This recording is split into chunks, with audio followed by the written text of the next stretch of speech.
Hello and good afternoon, YouTube. It's Tuesday, the 26th of April, and as we always say on Tuesday, this is really where the week starts to get going. We've had a few more bits of rhetoric out of the Russia-Ukraine crisis, which we will come to. Markets have been, if we have a look at the European markets today, a little bit choppy in the early part of trade, so not missing a huge amount. If we look at the Euro stocks or DAX this morning, a little bit more action just pre-market and on the open in the FTSE, but a lot of that has been recouped as well. So let's have a start with a little bit more about the news today. The UN Secretary General Antonio Guterres has called for a ceasefire in the Ukraine ahead of talks that he's having later on with Vladimir Putin.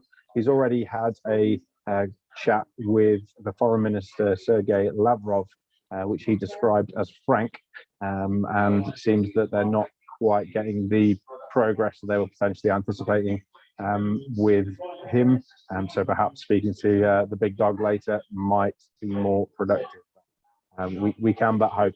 As we mentioned this morning on the Zoom, Lavrov has already warned earlier this morning that the West should not underestimate the risks of a nuclear war, and said that he viewed NATO as, in essence, engaging in a proxy war with Russia by arming the Ukraine with supplies, weapons, anti-tank, anti-aircraft missiles, and that's something that's obviously not helping to de-escalate. And on that, there are 40 nations meeting in Germany today to discuss supplying additional military aid to the region to help stem the current barrage from the Russian army. On NATO as well, the Swedish and Finnish application looks like it might be submitted as early as next month. I know this is something that Putin was vehemently against, because he's seeing that that's a risk that they can get NATO troops right on the Russian border. But given what's happened to Ukraine not being in NATO and the way that we haven't been able to respond in the way that we would have been able to do had we had Ukraine as a member, then it makes sense if you were Finland that you would very much be keen on being part of that alliance in case Putin has his sights on your territory too. On this, we've also, I know this is something that's been spoken about a little bit in the news, but in the eastern region of Moldova here, somewhere which I'll try and pronounce as Transnistria. This is a pro-Russian region within Moldova, and this borders the west coast of the Ukraine. And this morning there were reports of explosions, some radio towers were taken down, and the Kremlin are monitoring events in the pro-Russian region today following these blasts. There is a view that there are potential to potentially create a bit of a springboard here on the west flank of Ukraine if there is already Russian troops, and they are able to use this area to kind of use it as a launch pad for further attacks. So obviously they're kind of focusing their current efforts in the eastern region, and they haven't got as far as the big port town of Odessa yet.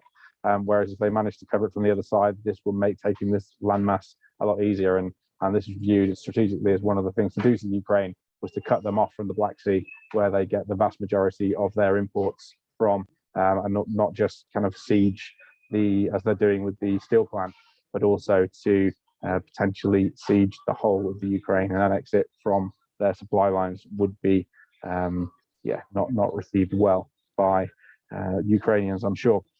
So, pretty eventful start to the day. A little bit of volatility has been seen in markets, but not too much just yet. Wanted to kind of draw your attention to the S&P yesterday. This is something that's always worth looking at in markets. When you're looking at price action is one thing. Obviously, the last couple of days, this is a daily chart, so this is kind of a longer-term picture of the S&P 500. We saw some big selling in the past couple of days with slightly increased volume. But yesterday we had the biggest volume we've seen really since kind of middle of March, last month, was like 5-6 weeks ago. The biggest kind of volume, and we obviously closed near the highs of the day. That rally that we had, we drill down into this on the shorter time frames of the 15-minute chart, you'll be able to see that we had a decent rally, as we mentioned this morning, from kind of 4:45, 5 o'clock yesterday. A decent push higher in the indices. S&P's managed to rally over 100 ticks into the close. From lows to highs, we're looking at a lot more than that on the Dow. We're looking at 700 ticks in that time period. So that's been quite well defended.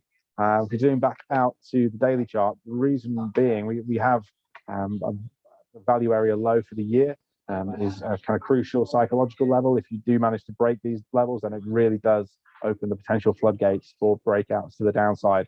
And it feels to me like there's a lot of money defending that price level, as we saw yesterday. So if you do start to see this market trend lower, I've got a little alert here. If the market does break down that 4,229 level, then perhaps that would suggest that we might be seeing a little bit more weakness come through. This, as we teach here, is also kind of quite nicely correlated to the market profile. So if we have a look at the current market profile, this is for the SPX 500 or the S&P 500, you'll see that yesterday an awful lot of trade was occurred between these levels around that 4240 level. That was the point of control from yesterday, and currently we're trading quite nicely above that level. But if we do get down to this 4240 level on the S&Ps and it doesn't hold, then I think there is a potential risk that we do see some more downside continuation on this. And that would obviously quite nicely correlate to a breakdown around this 4230 level as well. So it wouldn't take too much to see this level come, and you'd expect there to be a lot of stops for any of those last stand bulls that are in there, if there are any left in the US equity markets. Then perhaps if they have any sense, they might have some levels at which they're going to throw the towel in below yesterday's lower around that 4200 level. So they're kind of key levels to mark out: 4240, 4230, and 4200 today. If we do start to see the first one of those go, I wouldn't be surprised to see the other ones challenged as we go throughout the day. So that's where I'll be paying my attention to as we progress. So what have we got coming up in terms of data? So earlier today, we've had the durable goods orders, which came in slightly worse than expected on the regular number, on the core number. Ex-food and energy, we've got a beat. So a bit of a mixed bag from the durable goods. It hasn't created too much volatility in the market just yet. But the eyes now will really be on the consumer confidence figure coming out at 3 p.m. So for me, my likely trades for the day are going to be looking at beyond 3 o'clock, see that consumer confidence number level come out. If there is some negativity, I might look at a short there, and with a view of kind of closely monitoring that 4240 level. If that can kind of not provide too much of a floor for me, then I'll certainly be looking lower as we progress. In other news, we must not forget it is earnings season, as we mentioned this morning. So 9 p.m. after the close tonight, we have Microsoft and Alphabet. And these obviously are large components of the NASDAQ. You want to see how big they are? Just to remind you, the Microsoft is just over 10% of the NASDAQ. So with a 10% move in the Microsoft stock index up or down today, you would anticipate that would correlate to a 1% move in the NASDAQ itself. Similarly, Alphabet represents, if you agglomerate these two, about 7%, just over that, of the index too. So again, if you saw a 10% move in the Google price, the valuation of that company up or down, you'd expect about a 7% move in the NASDAQ as a result. So if these two earnings come in both positive, both negative, you could be looking at upwards of a kind of 2% move in markets. Not to mention that the kind of knock-on effect that will have when people start to price in that potentially the likes of Meta tomorrow night, and then Apple and Amazon the following night, that they may, if they miss tonight, then there might be some belief that the rest of them may miss as well. So that's something that will likely dominate things today and really set a fire under this market, which hasn't hugely got going yet this week. But Tuesday is normally the day that it does. So we'll be patient and look to wait for those opportunities as they arise. So let's have a look. We've got 40 seconds to the opens. Let me quickly show you the market profiles for more of the indices. The NASDAQ. You're going to see similar price action on this one. Again, point of control from yesterday was way down here at 132.68. So mark that number out on your chart. And it's a long way down to get there. And we're currently trading at 134.50. So we're just trading below the value low. When this happens, sometimes you can get a little retest towards the point of control. So if this is going to be negative, you might see a little stab up there towards that 13.484 level. And that's a number to bear in mind. The Dow itself, which is the SA 30. Similar, again, point of control down here, just above that 33,600 level. Again, currently trading at 33,851. So we're slightly below the value area. So let's have a look at the open and see if we do get a little stab to the upside, or if we are going to see it sell off immediately. So got the S&P 500 on the left side here, NASDAQ left of center, Wall Street to the right of center, and as always at the moment, the bond yields, which have been giving good tells the last month or so, on the right hand side. We have seen the yields today from the open kind of only move one way, and it hasn't been reflected in higher stock prices yet, but the yields don't lie, as Neil always says on the discussion group. And if these bond yields are going to continue to soften, then that would be one of the reasons why I think maybe we could see a little bit more strength in the indices. But until we see something of that nature and more kind of continuation in weakness in the yields, then I think there is a decent chance of weakness in the US stock indices. So already we're seeing the Dow off on a pretty strong sell-off from from highs to lows. We're looking at just north of 70 ticks on the open, just kind of breaking through the weekly value area lows as well prior to the open. So that's obviously a key line in the sand as we look to see where this market goes. But yeah, trading in these first 5 minutes, as we always say, is a bit of a crapshoot. You get a lot of volatility at this time as the market on open orders are coming through. So do be aware that there can be huge volatility both up and down depending on the orders within these businesses that need to be placed by the brokers in the market. So yeah, that's something to pay close attention to. Gold is another one I've been keen on in recent weeks. We saw a kind of breakdown here from the value high of the year back at just after the Easter weekend. We saw a nice, best part of 100 tick sell-off from there to where we are now. Got down to just shy 76 ticks. Not too shabby, but again, if we get some resistance up at this 1915 level, that will be a kind of line in the sand that I think it will look for. And depending on how well it responds at that level, I think the idea, if yields are still producing the relative strength, and it wouldn't be a surprise to me to see gold start to take a little bit of a turn lower after we get to that 1915 level. But that 1915 is likely an important level on the gold market to mark that level up on your charts as well if you're following the commodity complex. So Dow, the one who's fought back. NASDAQ, the lows for the session. NASDAQ's off, best part of 66 itself. We're already starting to see a little bit of a turn higher in Wall Street. So this is just kind of reiterates what we talk about with trading in those first 5 minutes. Everyone who was watching this a minute ago would have seen that huge aggressive weakness. But if there are orders to buy in those first few minutes of trade, then those orders will take the market higher. If there are more buyers than sellers, markets go up, right? And at the moment, it looks like on those market open orders, there are a few more buyers than sellers on the Dow. And if you look at the NASDAQ here, a few more sellers than buyers. And that's why we're seeing a weakness on the NASDAQ so far.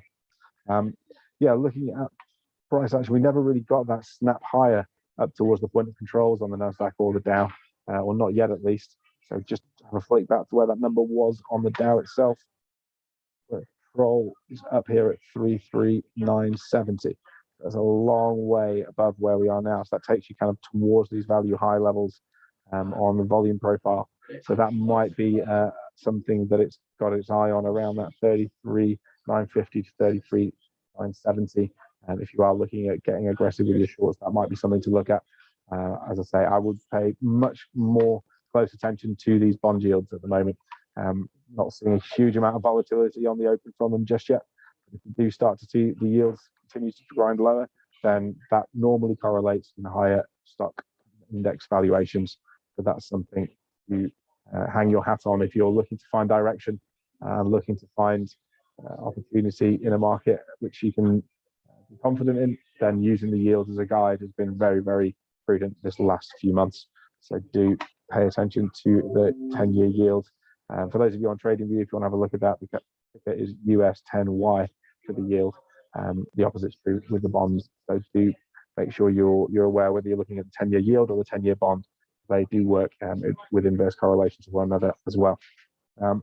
So yeah, how are we? We're first 5 minutes of trade. Again, we've seen this decoupling now and again between the Dow and the NASDAQ.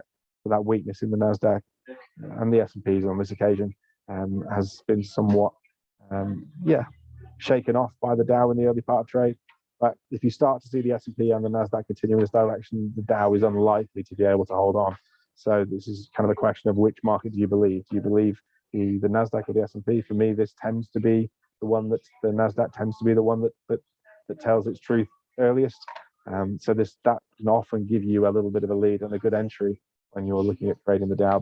But as I say, we haven't quite got up to those point of control levels.